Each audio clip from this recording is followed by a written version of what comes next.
Hello everyone. So this is SA 570 going concern for CA final audit and CA inter audit students can also refer this. So what is going concern? एक fundamental accounting assumption जो बोलता है कि आप continue करोगे एक foreseeable future तक unless management intends to liquidate, management का कोई इरादा है लिक्विडेट करने का या ऑपरेशन सीज करने का या हैज़ नो रियलिस्टिक ऑल्टरनेटिव या कोई और ऑल्टरनेटिव ही नहीं है। फाइनेंशियल स्टेटमेंट प्रिपेयर्ड हो जाएंगे लिक्विडेशन बेसिस पे। अगर responsibility for assessment of entity's ability to continue as going concern, क्या रिस्पॉन्सिबिलिटी है? Even if FRF not include explicit requirement involves making judgment about uncertain future outcomes of events. Responsibilities और objectives of auditor क्या है? आप sufficient and appropriate audit evidence लोगे for appropriateness of management's use of going concern. Conclude करोगे अगर material uncertainty exist करती है। Responsibility exist करेगी even if F R F ने इंक्लूड नहीं करा है एक्सप्लिसिट रिक्वायरमेंट, जो यहाँ ऊपर भी बोला था। और absence from reference to material uncertainty can not be viewed as guarantee to entity's ability to continue as going concern. मतलब अगर मटेरियल अनसर्टेनिटी नहीं है तो उसको ऐसा नहीं बोल सकते कि गारंटी ही है कि जो आपके एंटिटी के पास एबिलिटी है गोइंग कंसर्न कंटिन्यू करने की। रिस्क असेसमेंट प्रोसीजर्स होंगे। If management has already performed assessment of going concern, अगर कर चुका है तो ऑडिटर से डिस्कस करो। ऑडिटर डिस्कस करेगा मैनेजमेंट से how management plan to address events on conditions, कैसे प्लान करता है मैनेजमेंट। अगर नहीं परफॉर्म करा है तो basis for use of going concern and whether events condition exist, ये आपको देखना है। इवेलुएटिंग मैनेजमेंट असेसमेंट, कैसे इवेलुएट करोगे? Not auditor's responsibility to rectify, auditor की रिस्पॉन्सिबिलिटी रेक्टिफाई करने की नहीं है। लैक ऑफ एनालिसिस है अगर, तो आप देखोगे मैनेजमेंट का प्लान, मैनेजमेंट का प्रोसेस एंड एजम्पशंस। देन उसके बाद हमारा आता है if management assessment covers less than 12 months है from date of financial statement, तो मैनेजमेंट को रिक्वेस्ट करो कि एटलीस्ट 12 मंथ्स का असेसमेंट तो रखे। अब एडिशनल प्रोसीजर्स क्या होंगे? व्हेन इवेंट्स कंडीशंस आइडेंटिफाइड, जब इवेंट और कंडीशंस मिल गए हैं तो ऑब्टेन करो sufficient and appropriate audit evidence to determine if material uncertainty exist that cast significant doubt on entity's ability to continue as going concern. अगर सिग्निफिकेंट डाउट आ गया तो management has not yet performed assessment, management ने perform evaluating management's future plans if feasible, whether entity has prepared cash flow forecast and analysis, entity ने बनाया है कि नहीं, evaluating reliability of data, adequate support for assumption.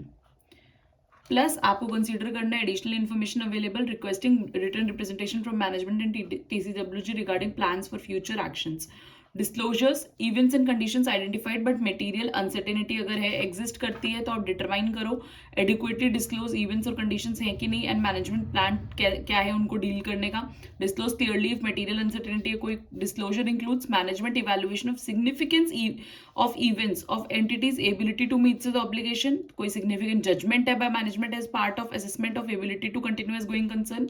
Magnitude of potential impact of events conditions है, likelihood and timing of occurrence. और अगर material uncertainty exist नहीं करती तो evaluate if financial statement provide adequate disclosures about this event and conditions.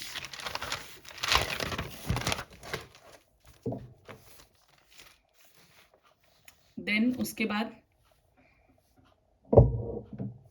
Communication में TCWG आप करोगे about events conditions that में cast significant doubt on entity's ability to continue as going concern. Significant delay in approval of financial statement, after date of financial statement inquire करो reasons for delay. If delay is related to events conditions of going concern assessment, perform करो above additional procedures पर plus consider करो effect of auditor's conclusion. अब implication on auditor's report कैसे बढ़ेगा देखो। Management unwilling है to make extend its assessment, आप सीधे क्वालिफाइड डिस्क्लेमर दे दो। अगर गोइंग कंसर्न बेसिस इनएप्रोप्रिएट है और उसी बेसिस पे फाइनेंशियल स्टेटमेंट बने हुए हैं, आप सीधे एडवर्स दे दो respective whether management has itself disclosed appropriateness, management ने डिस्क्लोज करी है नहीं करी है।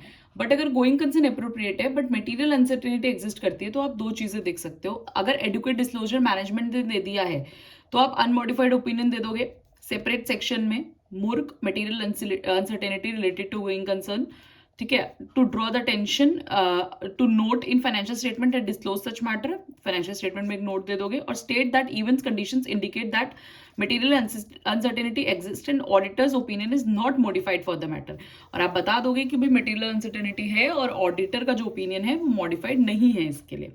लेकिन अगर जो है मटेरियल अनसर्टेनिटी के बारे में फाइनेंशियल स्टेटमेंट में है ही नहीं, तो आप क्वालिफाइड या एडवर्स ओपिनियन दोगे। In the basis for qualified opinion आप लिखोगे material uncertainty exist and financial statement do not adequately disclose this matter.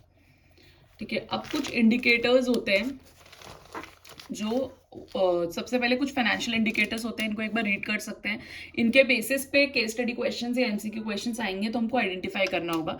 जैसे net liability, net current liability position, fixed term borrowings approaching maturity without prospects of renewal, reliance on short-term borrowings for long-term assets, inability to comply with terms of loans, indications of withdrawal of financial support by creditors, inability to pay creditors on due date, inability to obtain financing for new product development or other essential investment, negative operating cash flows indicated by historical or prospective financial statement, and adverse key financial ratios.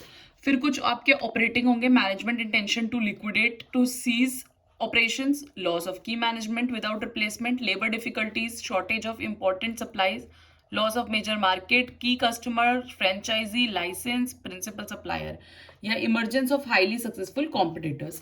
और कुछ other indicators भी होंगे, जैसे changes in law or regulation expected to adversely affect the entity, non-compliance with regulatory requirements, pending legal proceedings that may result in claims entity is likely to be able to satisfy, uninsured और undesired catastrophes। सो इन indicators के basis पे questions आते हैं case study के, जिससे आपको identify होगा कि ये जो है हमारा ऐसे 570 का क्वेश्चन है और अकॉर्डिंगली उसको डील करना है। So if you like it, please like, share and subscribe. Thank you.